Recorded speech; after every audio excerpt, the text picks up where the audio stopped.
In this video, instead of giving you guys a freaking awesome road trip with aerial footage and all this, we're giving you guys an awesome dramatic story about how we're going over with them about why we didn't do this, and we're just ranting our rage out and bringing you guys along with the cliffhanger at the end about what we're doing to get this car running. Alright, 2002 Mitsubishi Lancer. Right, this is the old engine. We were supposed to go down to Portland and drive all the way from Seattle to get this engine. We talked to the guy, we had everything negotiated, but this dude, it's just not happening. Wait. And we're telling going to you Portland. You didn't say that. Alright, we were going to Portland, which is a 2.5 hour one-way trip, so 5 hours round trip for this engine, for that good of a deal. So, to get started actually, you might be wondering who this is right here. And this is the owner of this. Tell us about the car and who you are. Yeah, this is my 2002 Mitsubishi Lancer. I'm Ricky's brother. I've known Zach for a long time. They're great friends. So, yeah. Yeah, and what happened to the rest in peace? He's had this car for how long? Oh yeah. So I've had the car about 6 going on 7 years. I must have got it about 150, 170K, something like that. What's it at now? About 250, 250K. It's been strong. It lasted me the whole time, and it never broke down, even to the point where it just started running bad, and I knew that. So, there's no horsepower, nothing going, no strength. Yeah, it was just. But it never was dead, completely dead. So always got you home. Yeah, always got me where so I can't go. So what do you rate the car? So Mitsubishi Lancer 2002. He chose to keep this car and rebuild the engine, even though he could easily lease or buy a brand new car. It's that good of a car. So what do you rate this car from a 0 to 100? No, 0 to 10. 0 to 10. 0 to 100 is weird. Well, 0 to 10. We'll do 0 to 10. Okay, 0 to 10. So I bought the car actually. Just same motor, everything for $3,000 actually, and in 2018. 2018, right when I started Old Dominion. Yep. So that being said, it's been reliable. It's a great car. Speak that way, please. Oh yeah. Sorry. Just looking at it. No. So said that's reliable. A great car. No, great car, but we're not used to talking in front of a camera. Yeah. We're learning. I'd say probably a solid 8, maybe 9 out of 10. Yeah, you know what I mean? Cool. Alright, so I got a website where I know, it shows all my local garages or junkyards around us, and it tells us information about them and where I can buy them and what location I can buy them for what price. Sometimes you gotta call them. Sometimes you gotta call them to get a little more details and prices, maybe a delivery fee. But this one, the one that we liked that really caught our eye, was an 80,000 mile one, and we really liked that. Well, he really liked that. This is extreme. It's a 2002 car with only 80,000 miles, and you gotta think most cars around this are around 400,000 miles. So to have that's a little high. Maybe 300,000. Alright, maybe 350. Maybe about this one's at 257 or something crazy. Back to your story. Yeah. So then we've been finally found that one. Called the guy about a month ago at this point. Got it all figured out. Called him, made sure he was okay with paying X amount of money for a product. He said yes. Paid half of that. Alright, so that motor was originally $1,200, and we paid $650 up front a month ago to have the guy pull it, have it ready for us when we were ready to when we finally had this motor out. So I had the most time to put it back in and drive it, because you get a warranty. I wouldn't call it a warranty, but you get a 90-day warranty typically with junkyards or whatever locations you're buying it from, if it's a used motor. So in that scenario, we did that, paid him a month ago. Fast forward a month, about a week ago, we've been talking to this guy, trying to line up a time, go and pick it up so we can drive all the way out there. Like we said, it was a 5-hour round trip. Today is Friday. We were trying to meet up on Thursday. He would not even let us. He would not even let us come out yesterday, even though he told me Thursday was a perfectly good time. I don't know what you're trying to do. You're throwing me off. Get angry. Yeah, I'm not gonna get angry. So you're throwing me off. Wait, yeah, you threw me off. Yeah, you fucked up. Come back over here. He gave us 3 different times. Long story short. Starting from Thursday. So Thursday he was supposed to meet with us. He was unavailable or he didn't have workers. And then at that point he said it would been better for us to meet today. Today, and which then would it be was Friday. Friday, right? And then he gave us what, a 1:30 time. No, he told me he'll be in. The guy I've been talking to the whole time, will be in the office from 10 a.m. to 5 p.m., which is when the operating hours are.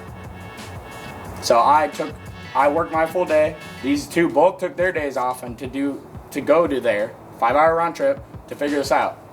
11 o'clock rolls by to get there around 1, which is what he finally told us today. 1:30ish too.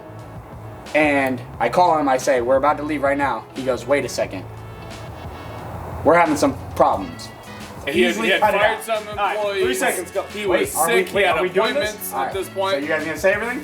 He had appointments all Thursday that he couldn't make it.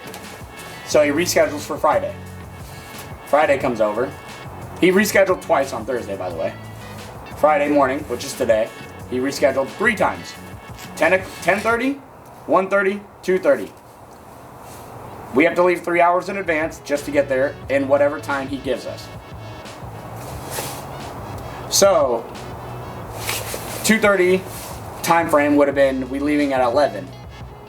We were getting ready. We were literally all packed up, ready to go at 11 to take our road trip there.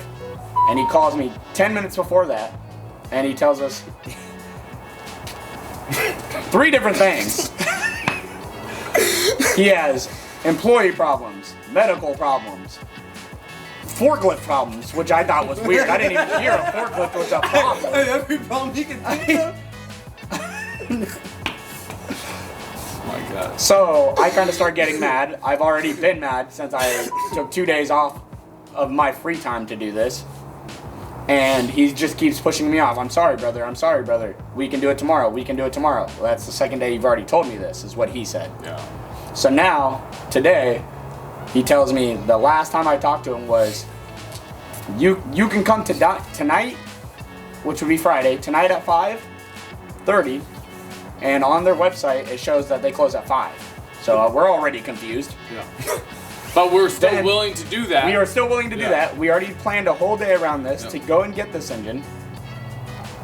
But he has to also call me back and confirm that. Mind you, it's a 2-hour drive, so that means if we left at 2:30, we can make it still, which is fine. Well, it's 1:30 at this point, and still no call. 1:45, 2 o'clock when we should be leaving, he calls me, he goes, okay, bad news. Can't make it tonight. No update. Can't make it tonight. Are you still okay to do tomorrow? Is what he says. I go, you told me this for the last 2 days. I cannot do that because I don't want to. I planned today to do this. I've already wasted 2 full days, planned everything around this, and you've already canceled on me 4 different times in 2 days. That's crazy. So, long story short, basically, we wasted about, I would say, 2 to 3 good work days of this engine, or not this engine, of an engine that we should have already had yesterday. Should have had it here today to make another video for you guys. And yet, here we are making this video for them. Alright? I don't know. You're gonna have to... Yeah, and so that's all we say. It's like, we're in a lot of drama right now. We don't know what to do. So we took the time to get this engine out of his car. We got the whole headlights sparsed up and everything, but like, what do we do now? Like, we're supposed to go pick up this low mileage, only 80,000 mile engine. This dude's causing these problems. He has every excuse in the world. Like, first, one forklift doesn't work. Today. Yeah, he got 4 just today. Today, 3 yesterday. So what was, probably another Every one excuse tomorrow. was So we're different. figuring that this might be I think it might be a scam. They think it's someone who might be going through a hard time, but I don't know. I guess we'll let you know in They about paid a week. half deposit. They lost We'll let you know in a week. $650. So either in the next video, you're gonna either see us go down there and figure this out, and that's gonna be interesting, or you're gonna see us rebuild this engine and figure out a different thing to do to get this car running. And tell us if we can't, like, if we absolutely can't get this engine from this guy, how are we gonna solve this issue?